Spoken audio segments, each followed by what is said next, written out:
The Army is mobilising and modernising to ensure its combat credible and ready to deliver against its purpose, to protect the nation by being ready to fight and win wars on land.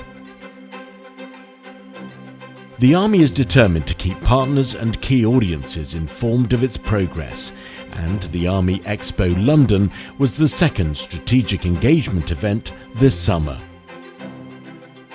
It followed the RUSI Land Warfare Conference in June and is ahead of DSEI in September. The Expo was held at Wellington Barracks between the 18th and 20th of July. It welcomed 700 people, key audiences working within or in partnership with the defence sector. Included were parliamentarians and representatives from government departments, industry and employers. The show was deliberately immersive and interactive, moving the audience through 6 scenes presenting the Army's current priorities and long-term plans. The first of these was delivered by Forces News, using the setting of a news studio. It was designed to remind the audience of the Army's purpose to protect the nation by being ready to fight and win wars on land, to demonstrate how productive the Army is with approximately 9,000 people routinely deployed overseas.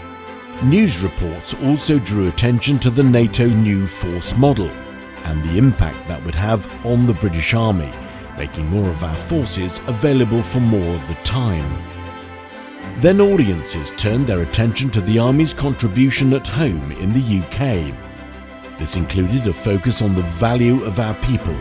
Personal insights were shared by officers and soldiers and civil servants from across the whole force. They demonstrated the Army as an engine for social mobility. As an example, 30% of people starting training at Army Foundation College Harrogate have been previously excluded from school, but all leave with a GCSE equivalent in English.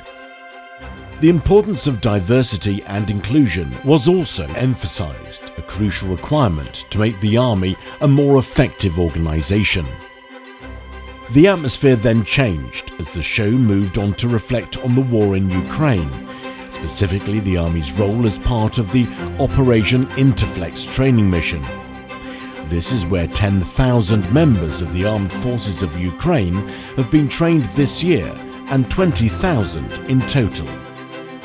A Challenger 2 main battle tank represented the equipment the Army has gifted to Ukraine, and the audience was informed of the lessons the Army has learnt from the conflict. Building on these lessons was at the heart of Scene 4, exploring Field Army's How We Fight 26 plan. This was to identify how the Army will do more with the resources available to us now.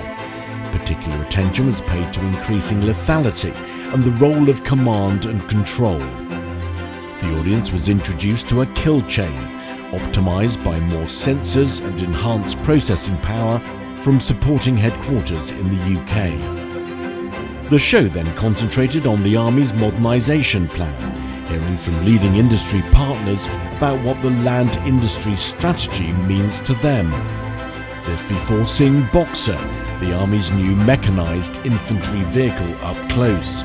They listened to excited members of the 1st Royal Regiment of Fusiliers, who will be the first unit scheduled to receive the vehicle later this year.